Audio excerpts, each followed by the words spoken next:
मिलके बिछड़ना दस्तूर है जिंदगी का, मिलके बिछड़ना दस्तूर है जिंदगी का, यही एक किस्सा मशहूर है जिंदगी का। मिलके बिछड़ना दस्तूर है जिंदगी का, यही एक किस्सा मशहूर है जिंदगी का। बीते हुए कल लौट कर नहीं आते, बीते हुए कल लौट कर नहीं आते, यही एक सबसे बड़ा कसूर है जिंदगी का। प्यारे बच्चों, कैसे आप लोग? ठीक ही होंगे उम्मीद करते हैं। तो अभी हम जो आपको बोले, जो बीते हुए पल कभी लौट कर नहीं आते, यही एक किस्सा, यही एक कसूर है जिंदगी का। तो ये बात सच्ची है, हमने कोई नई बात नहीं बताई, बस उस बात को हमने रखी आपके सामने। तो ये बात क्या है कि जो आपके पास जो अभी ये गोल्डन टाइम है, ये जो पढ़ाई का समय है, अगर ये एक बार बीत गया तो फिर दोबारा आपके जीवन में ये नहीं आएगा। ये जो दिन आप देख रहे हैं आज, वो आपको दोबारा मिलने वाला नहीं है।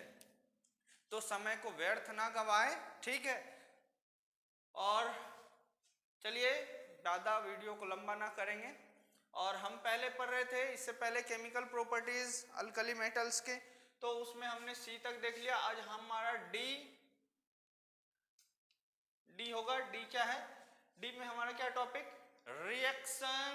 Reaction of alkali metals with halogens. मतलब क्या हुआ कि जो हमारा अल्कली मेटल्स है, क्या है अल्कली मेटल्स? ये lithium, sodium, potassium, rubidium, caesium, इसका रिएक्शन होगा किसके साथ? हैलोजेंस के साथ। हैलोजेंस क्या है हमारा? फ्लोरीन, क्लोरीन, ब्रोमीन, आयोडीन, ठीक है। तो रिएक्शन होगा किस चीज का? हैलोजेंस के साथ अल्कली मेटल्स का। तो देखिए क्या होता है। तो alkali metals react with halogens to form metal halides. तो क्या होता है कि अल्कली मेटल्स हैलोजेंस के साथ रिएक्ट करके क्या बनाता है? मेटल हैलाइड्स बनाता है। क्या बना लेता है ये? मेटल हैलाइड्स बना लेता है। तो इसका जेनरल रिप्रेजेंटेशन क्या है? जेनरल रिप्रेजेंटेशन देख लेते हैं हम। M plus X MX। तो M stands where? M stands for alkali metals. यहाँ M का मतलब क्या हो जाएगा? आप कोई भी अल्कली मेटल्स M के पोजीशन पे डाल सकते हैं। कोई भी M के जगह पर आप कोई भी अल्कली मेटल्स डाल सकते हैं। इसमें लिथियम हो, सोडियम हो, पोटासियम हो, रुबिडियम हो, सीजियम हो, कोई भी। और X2 में आप कोई भी हैलोजन डाल सकते हैं। तो यहाँ फ्लोरीन हो सकता है, क्लोरीन हो सकता है, ब्रोमीन हो सकता है, आयोडीन हो सकता है। और ये दोनों मिलके क्या बना लेगा? मेटल हैलाइड्स बना लेगा, ठीक है। तो इसको आप बैलेंस भी कर सकते हैं। तो बैलेंस करने का देखिए, यहाँ हमारे पास हैलोजन कितना है? Number of halogen reactant side में 2। तो इस साइड हम 2 हीट एंड ट्रायल मेथड से इसको 2 कंप्लीट करेंगे। तो इधर हमने 2 डाल दिया। जैसे ही हमने हैलोजन को 2 किया तो हमारा मेटल भी 2 हो गया। तो इस चीज को बैलेंस करने के लिए हमने क्या कर दिया? यहाँ भी 2 डाल दिया। तो हमारा ये रिएक्शन एक जनरल रिएक्शन हुआ, और वो भी बैलेंस जनरल रिएक्शन हुआ। इसी तरह से आप बाकी सारे रिएक्शन को भी लिख सकते हैं। चलिए हम एग्जाम्पल में हम लेते हैं। नंबर 1 में जैसे हमारा एक कोई भी आप उठा लीजिए। ये हमने उठा लिया लिथियम। समझ में आ रहा है सबको?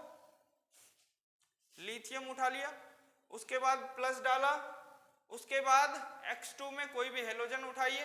फर्स्ट मेंबर हमने उठा लिया फ्लोरीन F2, और क्या बना लिया? ये बना लिया आपको लिथियम फ्लोराइड। क्या बना लिया?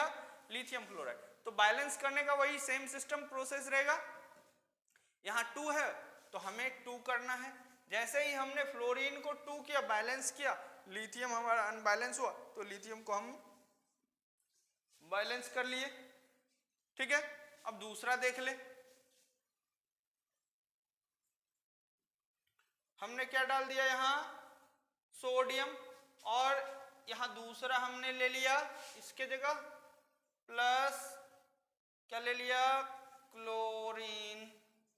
देखिए क्लोरीन हुआ, और अब इसका हम बैलेंस कर लें, इसको सोडियम हुआ, और क्या हो जाएगा इसके साथ, कौन सा हेलोजन है, क्लोरीन।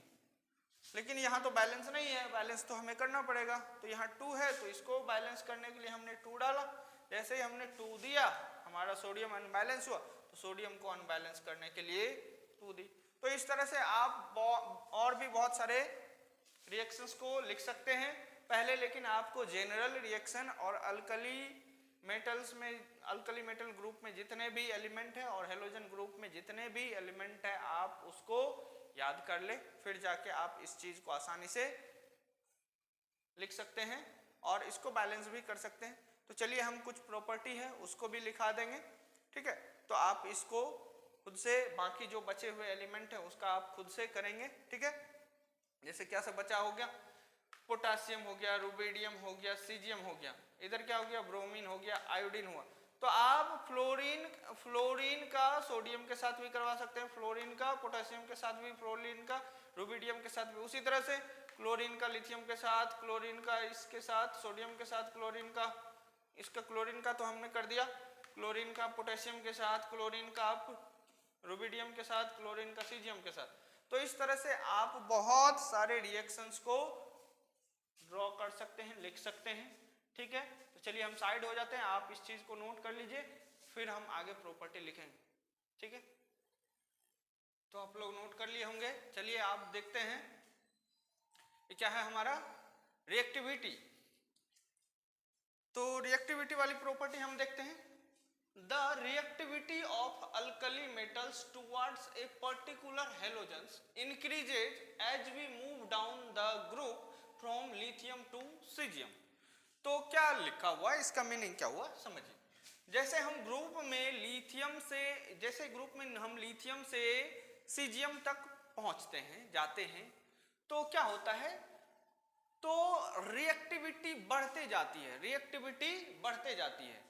तो सबसे अधिक रिएक्टिविटी सीजियम दिखाता है और सबसे कम लिथियम का होता है। तो लिथियम से ज्यादा सोडियम का, और सोडियम से ज्यादा पोटेशियम का, और पोटेशियम से ज्यादा रुबिडियम का, और रुबिडियम से ज्यादा सीजियम का। सीजियम का अल्कली ग्रुप में सबसे अधिक रिएक्टिविटी होता है किसी पर्टिकुलर हेलोजन के टुवर्ड्स, ठीक है। अब चलिए हम हेलोजेंस की रिएक्टिविटी देखते हैं towards particular alkali metals. The reactivity of halogens towards a particular alkali metals decreases from fluorine to iodine। लेकिन इसमें क्या होता है, जो जैसे हम ग्रुप में फ्लोरीन टू आयोडीन जाते हैं, रिएक्टिविटी घटता है, रिएक्टिविटी डिक्रीज करता है, रिएक्टिविटी डिक्रीज कर जाता है। सबसे ज्यादा रिएक्टिव यहां हेलोजन में फ्लोरीन होता है, उससे कम क्या होता है, क्लोरीन होता है, उससे कम ब्रोमीन होता है, और उससे कम आयोडीन होता है। तो जस्ट इसका अपोजिट होता है। इधर क्या हो रहा था, अल्कली मेटल्स में जैसे ही ग्रुप में हम अप टू डाउन जा रहे थे, डाउन हो रहे थे, तो क्या हो रहा था, reactivity towards a particular halogen increase कर रहा था। बट यहां क्या हो रहा है कि towards a alkali metal, towards a particular alkali metals, यहां क्या हो रहा है, रिएक्टिविटी डिक्रीज हो रहा है। तो सबसे अधिक रिएक्टिव फ्लोरीन होगा और सबसे लेस रिएक्टिव क्या होगा, आयोडीन होगा। तो चीजें आपको समझ में आई होगी। अगर चीजें नहीं समझ में आई है तो पहले आप उस चीज को नोट कर ले अच्छी तरह से और उसको रीड करें, फिर वीडियो को 1 से 2 बार देखें।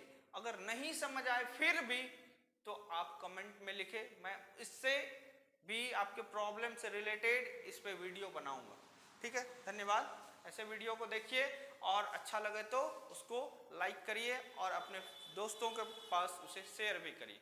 धन्यवाद।